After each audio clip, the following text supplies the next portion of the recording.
No. There Now, there we go.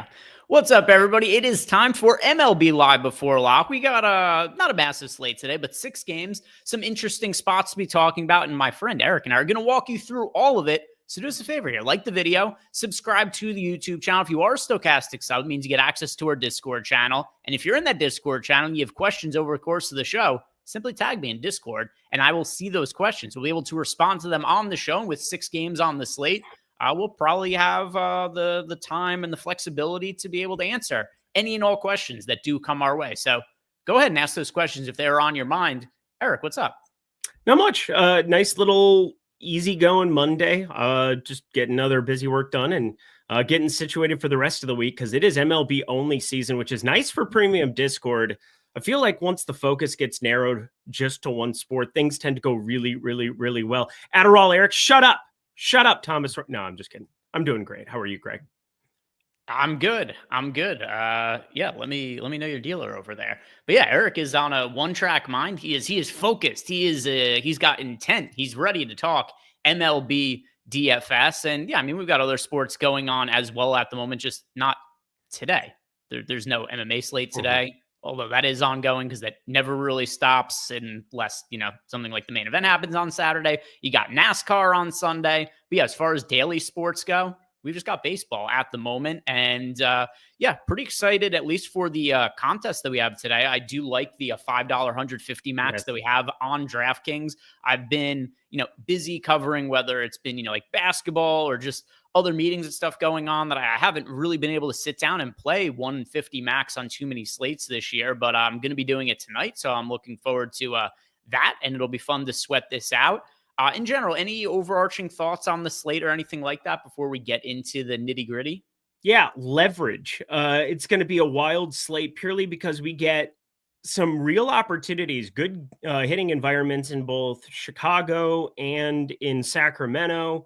We're going to get Logan Webb in a matchup where his outs prop isn't traditionally up around 20.5 or 21.5. It's sitting here at the 18.5, 19.5 number, considering the Padres on the other side. So it's not a freebie.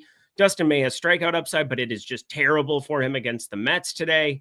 There are no cheapies that you really want to get to in any massive way. So leverage, if you can find a way to stack against some of these very popular pitchers, I know which direction I'm going to go, Greg, because it's generally the one that I go to when it's a Minnesota Twins pitcher on the mound that gives up fly ball contact with wind blowing out somewhere. But I'm very excited about this slate from a leverage perspective. All right. And I am interested to hear what it is that you have cooked up for that leverage perspective. But first, let's talk about the high-end pitchers. We got 3 pitchers on DraftKings who are priced $9,000 and above. By the way, also, we didn't mention no weather concerns about today, so there's just nothing to talk about. Weather is clear, good to go. Shouldn't be any issues on that front. 3 pay-up options at pitcher. We've got Jack Flaherty, Logan Webb, and Joe Ryan. Also, from a name brand, name value perspective, pretty clearly the 3 arms are going to stick out the most at first glance. And then also you look at the ownership, 49% of the field playing Jack Flaherty against the White Sox, 28% of the field playing Logan Webb against the Padres. He's at home. That's obviously going to benefit him. We got Joe Ryan on the road against the Athletics. He is 35% owned. Eric, of these 3 pay-up options, who are the 2 that you'd be playing in a cash game? Because I assume there isn't anybody cheaper that you're considering. No, your cash games are going to be very different than what I'm doing in tournaments. First click is Jack Flaherty. Second click is Joe Ryan. I think it's just what you do today. I can't imagine that I would enter any slate without those 2. You look at the strikeout prop for Joe Ryan. I think regardless of the concerns you might have from a tournament perspective or what else is going on with Joe Ryan, he's been solid. The strikeout stuff is good. It's intact. You're clicking on Joe Ryan and Jack Flaherty in cash. Yeah, that's how I see it as well. Jack Flaherty, Joe Ryan. I like Logan Webb a lot. It's nice that it seems like he's tried to generate more strikeouts. So I do wonder if a little bit that's come at some of the expense of him potentially having some more inconsistencies to his outings, because he's never been a high strikeout guy. And all of a sudden, 28% strikeout rate this year. But that's also come with him having, well, overall a really good season, 2.82 ERA, 2.99 expected ERA, 2.19 FIP. He has had some kind of bizarre outings as of late, but overall Logan Webb's numbers look fantastic for the season. Anyway, same page as you. Mostly it's just because Joe Ryan's pitching against the Athletics, Jack Flaherty's pitching against the White Sox, and Logan Webb draws a significantly more difficult matchup against the Padres. For tournaments, what do you view as what you want to do with Jack Flaherty? Because clearly he's somebody who just on the surface, he's 9K. He's got a great matchup against the White Sox, but nearly 50% of the field is playing him. So relative to that ownership, do you want to be over, under, or even with the field on Flaherty? I'm going to be overweight to Jack Flaherty. I think because of where his price tag sits at 9K, as opposed to a 10K Joe Ryan, $1,000 more than Dustin May, who is my other guy that I'm going to be playing a lot from a DFS perspective today. Just hoping to God something works and breaks in my favor there to get a little different. Jack Flaherty is going to be north of 50% of lineups for me. Okay. Yeah. So I have him in 46% of lineups right now. So, we're still waiting on some updates to come through with all the rest of the lineup. So I'll do another run as we get closer to lock. But I don't think anything's going to significantly change with Jack Flaherty. It seems like he's going to be in around half my lineups. And it's just the ownership's really high. And I think it's about appropriate. If you look at our top pitchers tool, we've got Jack Flaherty as relative to our simulation data being a little bit overowned. I get a little bit less concerned with that when it comes to top end pitchers, but Jack Flaherty does have the overall best odds being a top 2 scoring pitcher on the slate. The only knock I have on him is just the ownership is really high, but like I said, I've got him in half my lineups as well. So it's not really all that much of a concern. I guess he has regressed a little bit this year compared to last year, but he also had one of the best years of his career last year, and he still generates a lot of strikeouts. He's got a good matchup. So 3.94 ERA, 3.97 expected ERA for Jack Flaherty, the 30% strikeout rate. I think he's the highest upside of any pitcher on the slate. It was just kind of hard when I was running through the sims to get myself to much more than what the field has with him being in 50% of lineup. So I think the ownership there is warranted. Are there any pitchers who you see at the top of the board here, at least for tournaments, that you don't think are warranted as being as popular as they are? Joe Ryan. And I feel like I do this every single time with Joe Ryan, with Bailey Ober, with whomever it is. But this one really stands out to me today. He's your second most popular pitcher. He's at 35% ownership, so he's overowned as is. Now let's take into account the game environment with the wind blowing out in a AAA ballpark that is playing up in just about every single regards for run creation. It's a smaller ballpark. We've seen homers play up there. And now you're getting these 80-degree temps. I said once we get into June, July in Sacramento, in Tampa, you're going to really see some stuff happen at these ballparks. You're going to see some fireworks. And I said it before we even started the season. I've been waiting for this time of year. Now it's here, and we get an opportunity. Joe Ryan's really good. He's had a great year, in fact, for my Twins. But one thing that they've routinely done is they do give him the hook right around that 6th inning, just about no matter what. I watch a lot of these games. He's gone to the 7th inning 0 times since May 2nd. So, he really has to outperform everything. He's had 76, 89, 85 pitches.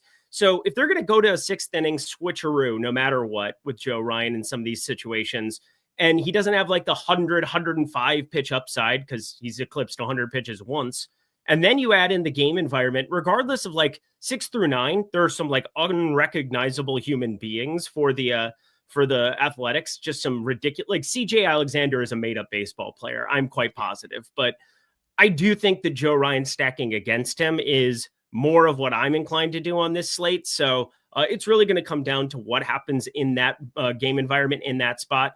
I like under 6.5 strikeouts for Joe Ryan. I haven't played it yet, but I'm probably going to combine it on Prize Picks now that they do 6X for their 3 pick flex. That's awfully nice to see a change from them today. But from a DFS perspective, Greg, leverage, Joe Ryan, Athletics, go team. Yeah, so a little bit of a spoiler here. I am well overweight to the A's as a stack. I'm about 2x the field on them. I'm slightly underweight to the field on Joe Ryan. Nothing crazy or anything like that, but just the way I posed the question to you, I'm even with the field on Logan Webb, which is really just because his ownership is fairly low at 27%. So, on a 6-game slate, it's, him being in 1 out of 4 lineups, that's pretty reasonable to me. Jack Flaherty, I think the ownership is reasonable. And then I'm just very slightly underweight to Joe Ryan, getting to him in a little bit under 30% of lineups at the moment. So, he's the guy who, relative to ownership, I like the least by default, but I'm not like outright fading him or anything like that. Is he somebody who you don't want at all in your lineups, or is it more so like me where you're just a little bit underweight to him? I'm half the field. So I'm sitting at right around, let's see, my last run was 9%. I ended up getting a little bit more this second time around. I had time to, I mean, we have eternal amount of time to rerun, and I will, as lineups continue to roll out. We got a couple that we're still waiting on, but I've got 16% currently right now. So it's probably going to be somewhere in that range, I think, when it's all said and done. And that's just a byproduct of me wanting to get to those A's bats a little bit more than it would appear the field does. I just believe in this ballpark. And Joe Ryan, it is a very clear-cut way that you get A's to go yard. He's a 22-degree launch angle off the bat, 13.6% barrel percentage. You put those two together, he never really walks guys either. So, like, from a DFS perspective, you are either getting the upside because the ball's getting put in play, or you're getting the Joe Ryan strikeout spectacular, in which case you're just going to want him. So I'm more inclined, because of where ownership's at, to just fire up the A's ad nauseum. All right. So I was going to just kind of group all the 7 and 8K pitchers together. There's only 2 pitchers in the 8K range, and Stephen Kolek as well as Dustin May. By the way, super annoying. I was recording a video earlier today, Eric, with an under on Stephen Kolek's strikeout prop. I could not stop calling him Tyler Kolek. I had to keep redoing it every single time. Even I had to. I wrote a note on my computer. And I just said, moron. His name is Stephen Kolek, not Tyler Kolek. It was the only thing for me to look at, and still I kept saying Tyler Kolek. Tibbs should have played him last night. That would have been good. Couldn't have ended differently. So anyway, Stephen Kolek, to me, not a real serious consideration on the slate. But you and I are going to be, I think, a little bit at odds with Dustin May, because he said he's somebody you really liked for GPPs. Whereas for me, the word is not liked. The word is tolerating getting over the field, I think, is the right way of saying it. Okay. I can tolerate being over the field to him, because I don't know what else to do to get different. If I'm not going to play Joe Ryan, I got to play somebody else. And Dustin May can at least strike dudes out from time to time, but boy, does it feel awful. I don't feel good about it, but like, I'm not going to play Kolek. That's for damn sure. Well, I mean, he's still somewhat popular. He's over 20% owned. I don't know if we've had a ownership projections update here, but when I was running everything through, we do actually. We have an update from 2 minutes ago. So let's refresh and see what that more up to date. Uno reverse card. Here we go. Still at 20% on the dot. Okay, so it didn't change anything here. So none of the ownership there. Like, I was dreading we're going to open this up and he's going to be like 30% owned or 10%, like something that way different was going to be in here. But anyway, we've got Logan Webb 28% now, Joe Ryan 36%. Flaherty has gone up a little bit. He's at 51 now. So whatever, all this is more or less the same. So I don't think anything should have to change on that standpoint. But tell me why it is that you are tolerating getting overweight to the field on Dustin May. I'll say I'm tolerating getting underweight to the field on Dustin May. There you go. So if I'm not going to play Joe Ryan, like, this just is process of elimination to some extent. You look at the options we have on the board, and what is my path to like winning a GPP? We have a 4.5 strikeout prop on Luis Severino. We have a 3.5 strikeout prop on Paul Blackburn. We don't even have the opportunity to roster a Max Meyer because he's not on the main slate. We've got just some really, really interesting spots across the board. And then there's just Dustin May, where he's like minus 135, minus 150 at 4.5. He's got a 17.5 outs prop. He's got a number of things that at least give me some kind of hope that if I'm not going to play Joe Ryan, that you can get to Dustin May and maybe there's some survival there. I really don't find a lot of upside underneath it here. I did bet the over of 2.5 strikeouts for Richard Fitz, and then we got news that 75 to 80 pitches. So I'm sitting really, really good with CLV in that one. But do I have any desire to play him or Paul Blackburn in DFS? Absolutely not. And so as I look at it, it's like Aaron Savale, who's ending up in the third most of my lineups, but it's Jack Flaherty, and then it's Dustin May here at the moment, because there are no other options to really get to. I really don't want to play anybody else, any of these other goobers, because I don't think they have upside. Whereas Dustin May, I do think that more than likely you're going to get a couple of solo shots, either like the Brett Beatty long shot or, more likely Alonso Lindor. These are good options and good GPP options to some extent if you're going to get 20% Dustin May. But like, if I'm underweight to Ryan, I better be overweight to something that could succeed or could potentially be there. And I think Dustin May's just showing up by default then. So one thing about Dustin May is you watch him pitch, and like you can't believe that he doesn't generate more strikeouts for his career, because he's got some absurdly good stuff, but it's never led to strikeouts until this season. His strikeout rate is 24.8%, which still isn't like going to blow you off the page or anything. Like, you're not going to look at those numbers and be like, oh my God, that's insanely good or anything like that. But, you know, it's better than we've had at other points in his career for an entire season. Some of the red flags with Dustin May, though, is still 4.2 ERA, 4.42 expected ERA. So he's been a pretty middle of the road pitcher. It's a tough matchup against the Mets as well. But another thing, too, despite his strikeout rate being up, his swinging strike rate is exactly the same as it's been for his entire career. Mm-hmm. So my intuition is that the strikeout rate is going to dip going forward. And then on top of it as well, keep in mind, he missed all of last year. Mm-hmm. Elbow injury in 2023, misses all of 2024. His velocity is down significantly this year. That's also a concern for me going forward, Dustin May. So I look at his numbers and they're okay. They're not great. They're not terrible, but he still kind of has a little bit of name value going to him to where he's 20% owned in a tough matchup against the Mets. My preference, Eric, we're talking about ways to be different on the slate. I'd rather get well overweight to the field to the Mets as a stack. They get overweight to the field on Dustin May. And by the way, Dustin May, I don't disagree with you. Just because his stuff is so good, I do think there's upside, but there is definitely a little bit of a drop-off in his stuff compared to pre-injury. If you remember his first full season at the big leagues, well, full season we're kind of using lightly because he's had so many injuries and been, you know, in the minor leagues up. He's never actually pitched a full season. The most innings, you know, he's only 1 out away from matching the most innings he's ever pitched in his entire career. Unbelievable. I just missed Ginger Guard. Like, I missed that. I missed the nickname. It was so good. It was so fun. And, well, I guess I missed Noah Syndergaard too, because at the tail end, we just stacked against him all the time. But Dustin May, you go through like his own mix too. Like, nothing's jumping off the page the way that it did even 2 years ago, because he missed all of 2024. 2023, his fastball was redonkulous. He had a 119 stuff plus on that fastball. And then, you know, you look at some of the other pitches, everything has kind of come down. Doesn't really even throw like the changeup at all anymore. He doesn't really have that as a pitch. And he's going to like this massive amount of sinker sweeper. And it's not going to generate tons of swing and miss at times, but I do think that there's enough there still where we're going to run into Dustin May 6-7 strikeout games just kind of by default, because he has really good stuff overall. It's just not really coming to fruition yet.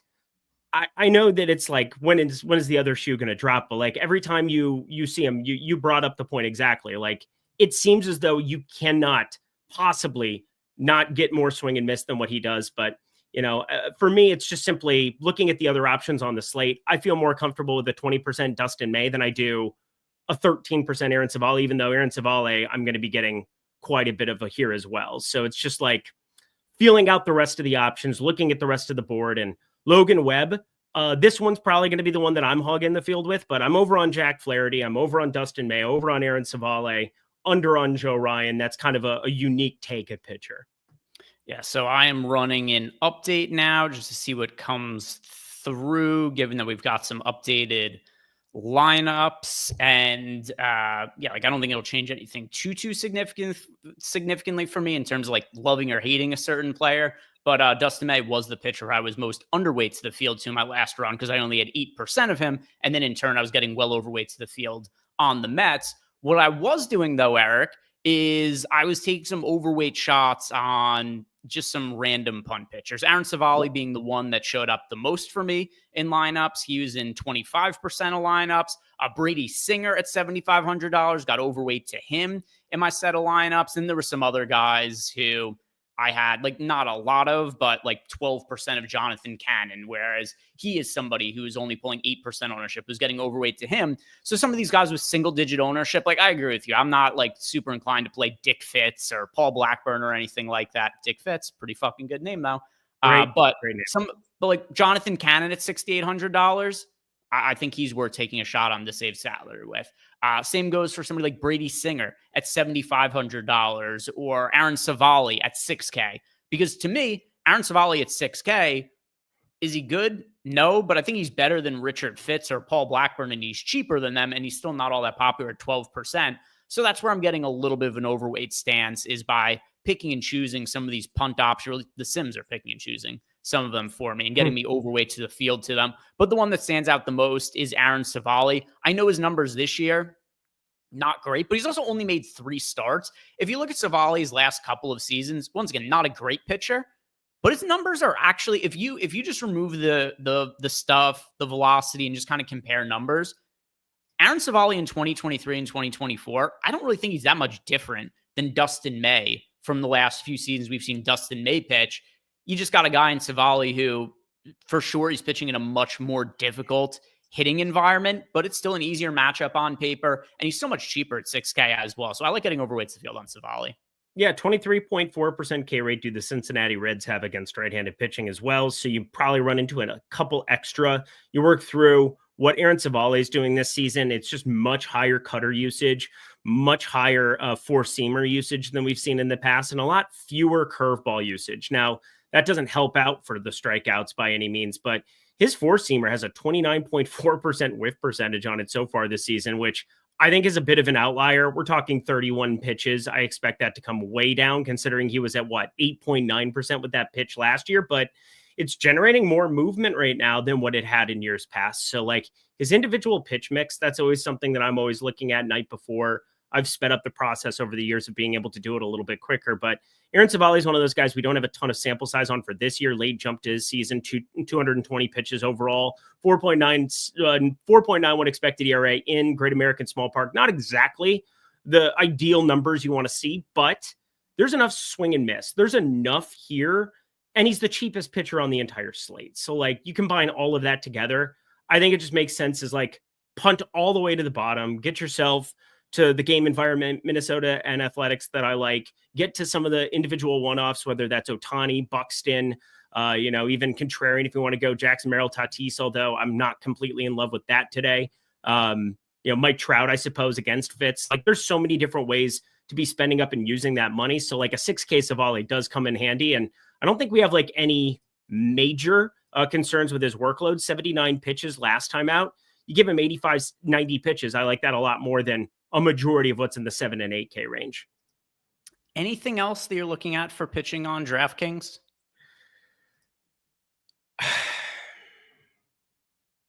Are you going to play any Paul Blackburn?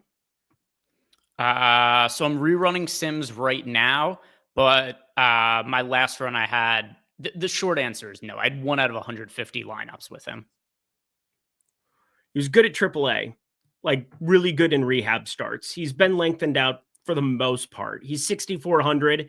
And if we watch Savali get his face beaten by Cincinnati, which is very live to happen, and you're just looking for the ultimate punt, I do think that Paul Blackburn has a world where you entertain that. Obviously, that's going to get you away from the Ohtani one-off that everybody will be playing in tournaments. And if Ohtani ends up failing, and if the Dodgers end up failing to some extent, Paul Blackburn has a place on this slate and nobody is rostering him. Nobody's even really talking with him. He's 2.5% owned. He is the lowest owned pitcher on the slate. And I think this is a small enough slate where if we say, all right, what happens if some of these other top stacks that we have on this slate, like, the Dodgers are pulling 12.2% ownership share, Minnesota, like what is the path like to potentially being different, but not being stupid? I'm at least entertaining the idea of Paul Blackburn. It might be more of a late swap thing for me based on how Savali does, because I'm overweight to Savali, but wanted to at least ask you about him if you had any. I mean, I think we all have pitch count concerns. We have no idea. And I have also, he gets his face bashed in concerns, but he looked pretty good at AAA, Greg. Yeah, didn't show up in lineups for me. I'll see if that changed on the next run. Almost certainly that answer is going to be no. But yeah, to me, the craziest guy who I was getting exposure to on my last Sims run, it was Jonathan Cannon, who I mentioned I had about 1.5x the field on him because he's 8% owned and I had more than 10% there. Is he somebody that you're getting to at all, or is he for me I don't like getting to Paul Blackburn? Maybe you don't like getting to Jonathan Cannon. Yeah, it's good hitting weather there in Chicago, and I am gonna roster some Tigers against him, obviously, but the Tigers have the third highest strikeout rate against righties, 24%, and you get Parker Meadows now leading off, getting thrown back into the mix today. They sent down Justin Henry Malloy, so he's gone. But if you remember Parker Meadows, this guy had a strikeout problem last season, and like I don't know if it continues on, but he's been a 25.5% strikeout guy for the last however many years. And now you get him up there instead of Henry Malloy or Carpenter. Like, that is certainly a plus in terms of like strikeout equity here for Jonathan Cannon to get Parker Meadows added to the top of the lineup, Kerry Carpenter batting third, Riley Green in cleanup, Dylan Dingler up there with the strikeout rate, Zach McKinstry, Javi Baez. Like, there are a lot of strikeout opportunities for Jonathan Cannon. Can he capitalize on them? I don't know. I don't like his changeup as much as what scouts did. Like, you go through it, and 25.8% whiff percentage is down from last season. And, you know, he's never been a ground ball guy. He is just giving up fly ball contact ad nauseum, sub 40% ground ball percentage. But we're playing DFS. We're looking for upside, and there aren't a ton of options. Fitz has a much more limited pitch count. Blackburn has the worst matchup ever, and we have no clue what to make of his workload. I think Jonathan Cannon being stretched out, getting a decent matchup for strikeouts, definitely understand your reasoning there. And kicking off, which I hope is going to be my final Sims run prior to lock. So let's look at the FanDuel side of things with pitching then, where we only have to be rostering one pitcher. Pretty easy if you're playing cash games. You don't have to choose between Joe Ryan or Logan Webb as a secondary pitcher. You just play Jack Flaherty, who's also the cheapest of those three, by far the most popular, 34% owned. But here's what we got for ownership on the FanDuel side of things, Eric. 34% ownership going to Jack Flaherty, 15% ownership to each of Joe Ryan and Logan Webb. So if you're building one GPP lineup, assuming you're on the same page with me and Jack Flaherty, just the easy cash game option. For a GPP, though, do you ride with the chalk and Flaherty? Do you go to Joe Ryan or Logan Webb? I assume your answer is a no on Joe Ryan. Or is there a lower owned contrarian pitcher you think the field is maybe missing out on FanDuel? I mean, this becomes easier to just say absolutely not to Fitz and Blackburn, and Kolek is 8,800 for God knows what effing reason. I think this is basically like, if you're going to do it, do the same thing where you just punt all the way to the bottom with Aaron Savale. 7K. He's the cheapest pitcher. He is, you know, the lowest owned pitcher that I would want to actually play. I don't really want to play Anderson. Don't really want to play Kolek. Luis Severino's interesting purely because of how popular you're going to get the Minnesota Twins, and 8,700 for him. Like, we didn't talk about him on DK. I really don't have a desire to play him that much on DK, but 4.5 for a K prop, minus 110 both sides, kind of the predominant number that you're seeing across the industry right now. I wouldn't want to play him on DK, but on FanDuel, I think Luis Severino, actually somebody, I mean, he's the most positively leveraged pitcher we have, not named Paul Blackburn. And again, I have no idea what to make of the Paul Blackburn concern. So I think being slightly overweight to Savale, slightly overweight to Severino, but otherwise, Jack Flaherty is good chalk against the White Sox. Logan Webb, 18.5 outs prop still gets you that quality start as a like majority of runouts. And then Joe Ryan, 10.5 for him. That's pretty up there. Although, you know, again, 6.5 K prop looks pretty darn interesting.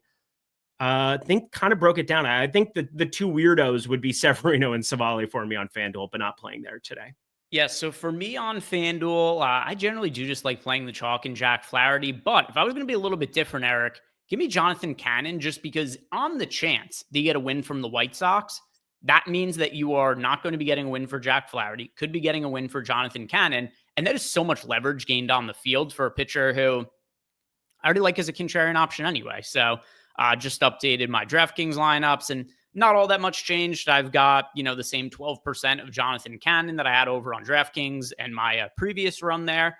But yeah, if you get a 5% on Jonathan Cannon, he happens to win, those are 6 points you're picking up on the field that the field isn't getting at all, because the field is mostly playing Jack Flaherty. So for leverage purposes, that's where I think that Cannon makes sense. You get leverage on FanDuel with pitchers and getting that win bonus the way you can't over on DraftKings. It's a strategy that hasn't had too many slates where it's popped up for me this year where I've looked at the data, but I think it makes sense with Jonathan Cannon. But for the most part, I think Jack Flaherty is the guy you do want to be going with. Nice. Yeah, we got every lineup out now too. So this is going to be nice to be able to have all the data updated before 7 p.m. Eastern, 4 p.m. my time. Like, it looks pretty darn good now to have everything in. And I'm with you. Jonathan Cannon, definitely going to be somebody when you see on FanDuel, especially like on DK, Detroit is sitting around 12. Okay, so it's about the same on both sides. Detroit is the chalk now on DraftKings now too. That's kind of interesting. I just updated that on FanDuel, pulling the second most ownership. I'm with you. I think that that's a ton of leverage to be getting going to Cannon. And again, it's a stretched out pitcher, whereas some of these other options like Savale going to be somewhat limited, only 79 pitches last time out.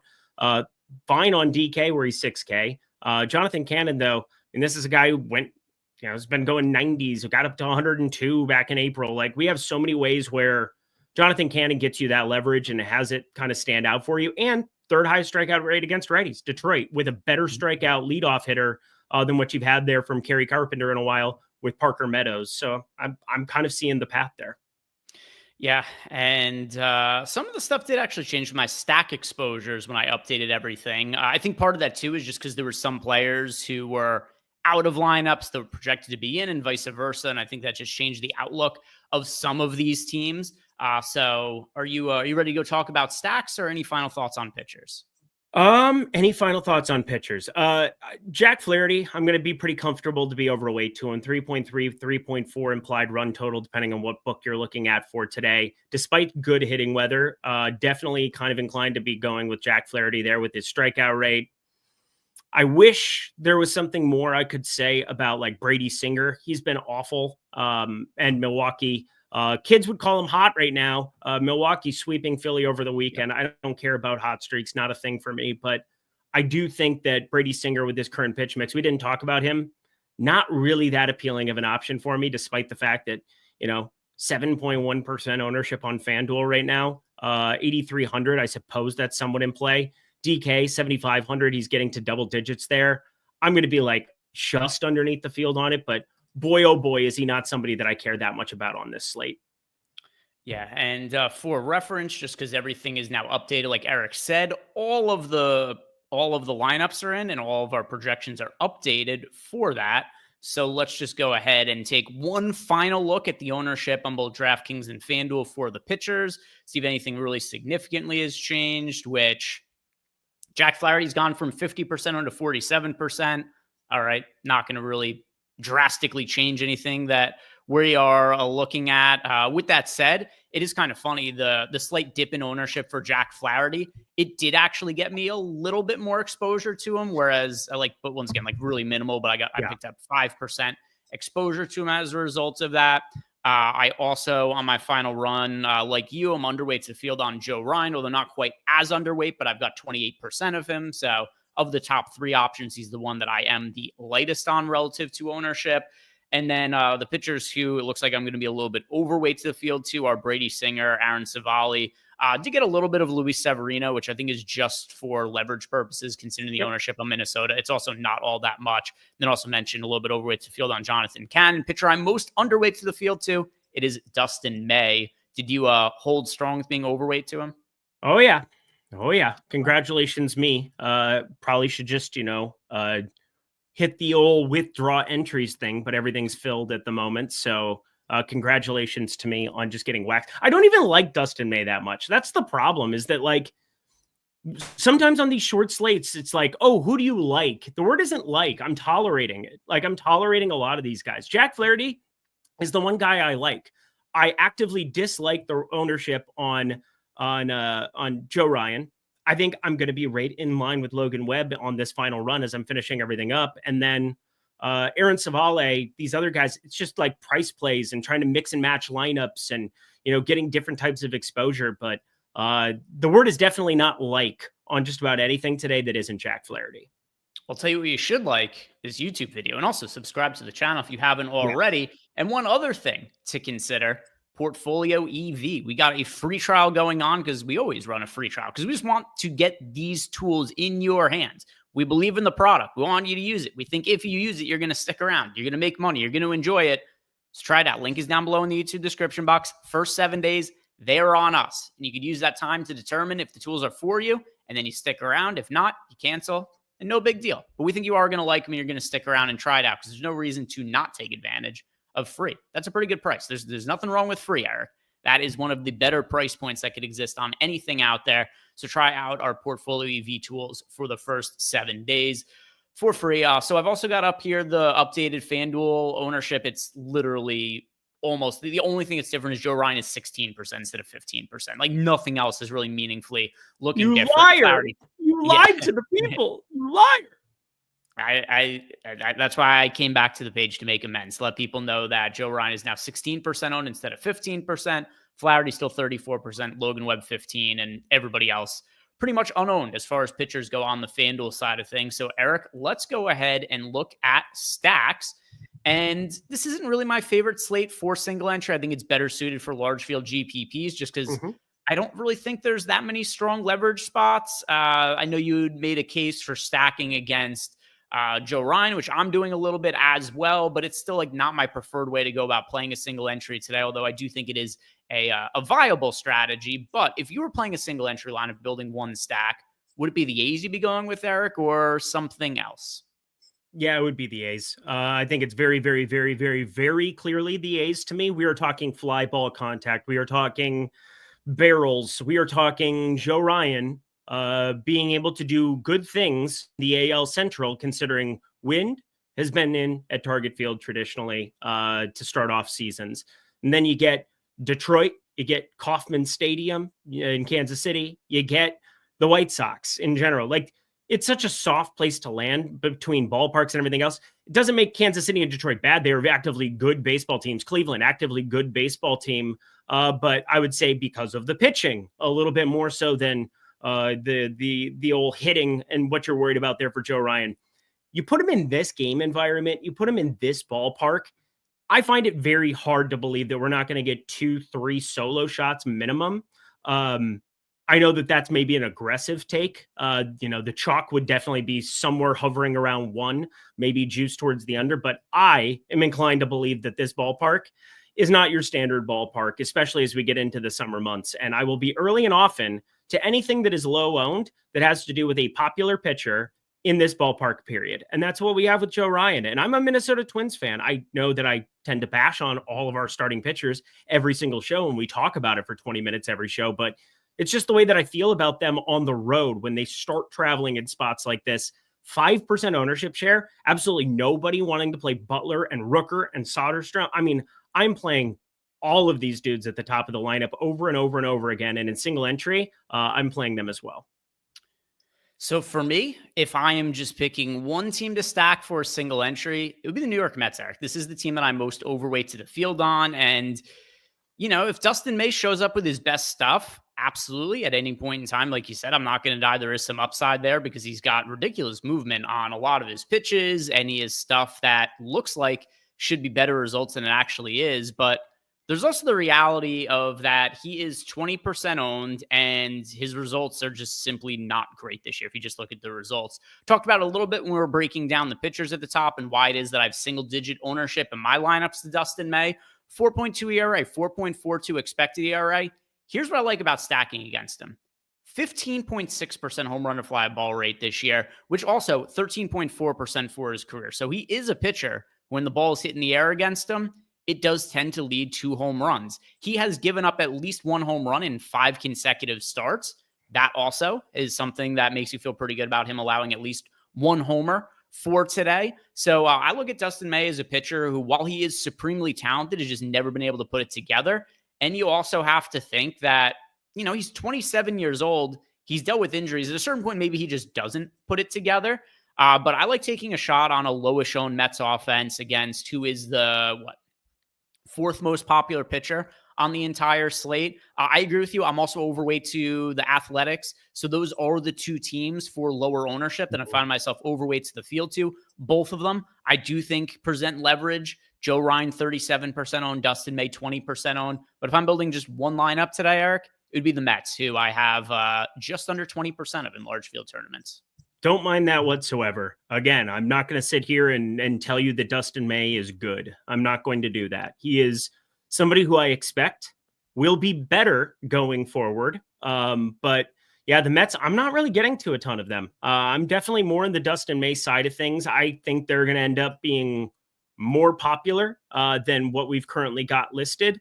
And I'm just going to the Minnesota Athletics spot. I mean, you get me this game environment multiple times at 11.5% ownership for Minnesota and 5% for the Athletics. I am well overweight to both spots. That is going to be a game environment that if it doesn't go well for me, I'm probably going to have a pretty tough night. I do have exposure elsewhere. I'm not going, like, I don't think the field's not noticing that it's going to be a good spot for hitting, but the Athletics, considering Joe Ryan's ownership, he's the most expensive pitcher. You still have some public money in MLB DFS, especially as NBA will be absent for the first 3 days of this week. I am very inclined to play a team with a 4.5 team total, that being the Athletics on today's slate, and just jamming them at 5%. Here's what we have for ownership overall for offense on DraftKings. And for a 6-game slate, there's nothing too crazy. 4 teams double-digit owned, 12.8% ownership going to the Detroit Tigers, 12% ownership to the Dodgers. We've got 11.6% ownership going to the Twins against Luis Severino, 10.7% ownership to the Boston Red Sox against Tyler Anderson. So amongst these 4 chalk offenses, just give me a breakdown. Who do you like the most relative to their ownership? Who do you like the least? I like relative to their ownership, Minnesota the most. Okay. The Dodgers second. Detroit third. Boston fourth. Boy, we are wildly different here. I know we are. Different. So we're using the same data too, which is just the hilarious part about this. It's just what I'm doing actively with Dustin May. So that'll be fun. This will go well. So for me, I have Detroit 1, which is funny because I'm also overweight to the field on Jonathan Cannon. So I'm getting to both of them there, both sides of the game. But also, I mean, we've got the Tigers in here with 14% chance of being the top scoring team on the slate, 12.8% ownership share. So they're looking a little bit under-owned on the slate. We got them with really high top value odds. The Twins also, a team that show up as being a chalky team that seems warranted. But with that said, I still did get to a little bit more of Boston, although it's pretty comparable for me, Boston, Minnesota. But Tigers 1, Boston, Minnesota, kind of a tie between them.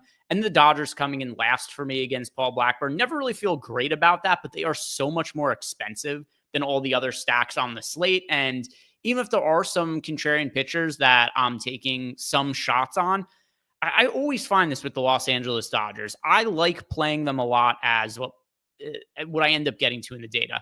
I end up getting to a lot of them as secondary stacks. I get to them a lot as one-offs. Like I've got a good chunk of Shohei Ohtani. He's one of my most rostered hitters on the slate. I know the field is playing him in 30% of lineups, so the field is playing a ton of Shohei Ohtani as well. But that's what I'm doing with the Dodgers. I'm getting to them more as one-offs than actually making 5-man stacks. I find it kind of hard to build 5-man stacks because of how expensive they are. But then also when it comes to the Dodgers, the ownership's a little bit misleading. Even though 12% is the second highest mark on the slate, listen to the ownership for these individual hitters. Oh, yeah. Yeah, I mean, Ohtani is 29% owned. You've got Max Muncy is 16% owned. So there are individual hitters who, if you're stacking them, you're going to want to play, and they're very popular individually. Also, no Mookie Betts in the lineup today. That's something else as well, which I think is a little bit of a downgrade to the Dodgers. And then also Will Smith, he's not in the lineup today. So like, there's individual hitters I want to be getting to, but for a 5-man stack, I just don't have a ton of the Dodgers as a 5-man. Yeah, you have 6 Dodgers that are eligible in the outfield today.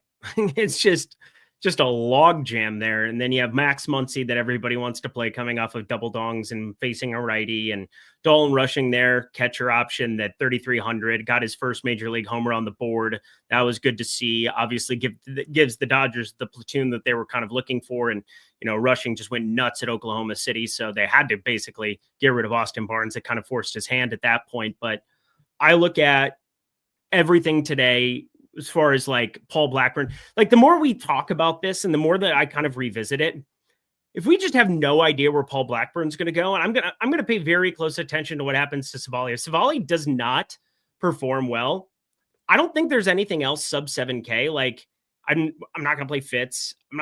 Cannon will get information on that as well.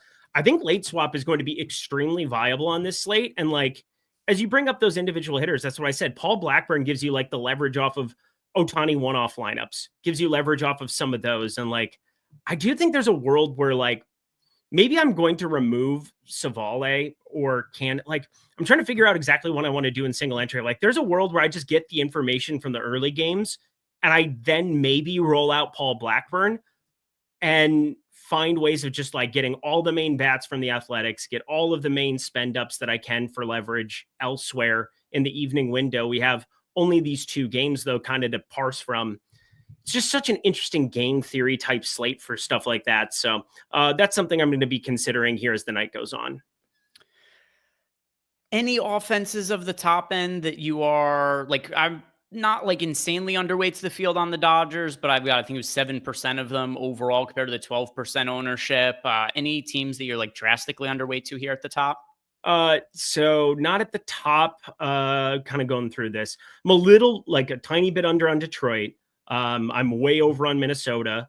I'm way under on Boston. So there you go. There's the one. Boston specifically. I have some Devers. I have some Duran. I have some of these pieces, but I don't have anything in that mid-range. Like you get Res Snyder batting third. He's 4K sitting there against a lefty. We know what he's kind of done, and it's okay. Abraham Toro, I expect to just not be good going forward. He's been pretty bad, pretty shit elsewhere. The injuries have kind of just screwed everything for Boston at first base this season over and over. And Devers doesn't want to play there. So good to know. So Toro has to be out there. Rafael is kind of interesting to me in some of those stack constructions because he's been hitting the ball really hard with nothing to show for it. And Christian Campbell now batting 9th against a lefty, kind of wild. But I am definitely going to be under. I'm not going to play Tyler Anderson, which is maybe a mistake considering how under I am on Boston, but just don't really love the spot for anything in that game all the way around. Contrarian stacks. I know you mentioned that you like the Athletics. You're getting a little bit of leverage on them going up against Joe Ryan. I'm on the same page as you as well. I've got 8% of the A's is the final mark that I landed on there as far as 5-man stacks go. So that is nearly double the field on the Athletics as a stack there. Outside of the Athletics, any other really low-owned teams you're taking shots on either for leverage or other reasons? Milwaukee, because The Sims says to. I like Milwaukee. Great American Small Park. I'm working late. I'm Brady Singer. He should be working like shortly in this one, I would say. Brady Singer's not very good whatsoever. Milwaukee coming off of an eruption against Philly. Good to see. I always like in the 8-hole, like a guy like Jake Bauers, where he's going to get low ownership. He's 4K, which is way too expensive. But like in large field tournaments on a 6-game slate, I love these kind of guys to be overweight too. Sal Frelick sitting there 3.8K. Anybody can hit a home run out of Great American Small Park. And it's not terrible hitting weather, 75 degrees here first pitch, pretty neutral wind direction. Not wind doesn't really affect much at Great American Small Park for what it's worth, but it is a Great American Small Park. So I think Milwaukee, Sims Tools kind of identified them as ones to be getting to. Yelich, nice to see him back in the lineup after getting hit on the hand yesterday. X-rays came back negative. He's already back out there. Good stuff. Rhys Hoskins, ridiculous series for him. Churio should be getting better. Contreras should be getting better. And Bryce Terang's just been awesome. So like, there's lots of ways that Milwaukee can work out for you. I've got them as my 3rd highest owned stack now. I think that you just set the Guinness Book of World Records for most times saying Great American Small Park in one breath. It was like 8 or 9 there. There's no way other people have said that. Do you not appreciate it? 6-game slate. We're going all the way up till lock, Greg. I mean, I'm trying to be helpful here. Let you get your lineups in too. My lineups have been in. I'm good. I'm good. We got no issues on that front. All right. No issues on that front. I'll just shut up. I'm done. There we go. And just like that, the world has been made a better place. So for me, by the way, I like agree to an extent on Milwaukee. It's just they're also somewhat popular. They're 9% owned. So I've got 10% of them. Not any kind of crazy stand there or anything. It's a team that did show up in some lineups. But yeah, my biggest stand at offense is the New York Mets, who I've already hit on. They are 8.7% owned as a team. I've got just under 20% of them.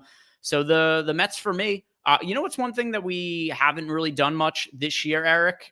Let's go through some of our favorite individual hitters that we're getting the most of at each position, and then we'll give out our home run picks. So if you guys in chat load up those picks now, That'll be really helpful because then I'll just have them all sitting there to read off. Let me know who it is that you are picking to homer today, and we'll read those off. But first, Eric, who's the catcher you have the most exposure to today? William Contreras against Brady Singer. It is Contreras for me too. First base, Shohei Ohtani. Yeah, I mean, he's 30% owned. So like if you're like half the field on him, he's probably your most rostered first baseman. Second base, Bryce Terang. Gleyber Torres for me. All right. Third base, CJ Alexander, whoever that is. Rafael Devers for me. Shortstop, Carlos Correa. Francisco Lindor. Outfield, Ohtani, but then Yelich, Buxton, Soderstrom, Rooker, just insert Minnesota Athletics here. Yes, that is also Ohtani for me. And then we also got Juan Soto, Brandon Nimmo, Christian Yelich. So some other guys, most notably from the Mets that I like, Soto as well as Nimmo. And now, Eric, it is time for the Dong of the Day. You're going to sing the Dong of the Day song? Do you know the Dong of the Day song? Hit me with it. I've never heard it before. Dong of the Day. Dong of the Day. Hey, Eric's gonna be a something coming out of his mouth because that's what Spag says. Dong of the Day. Hey.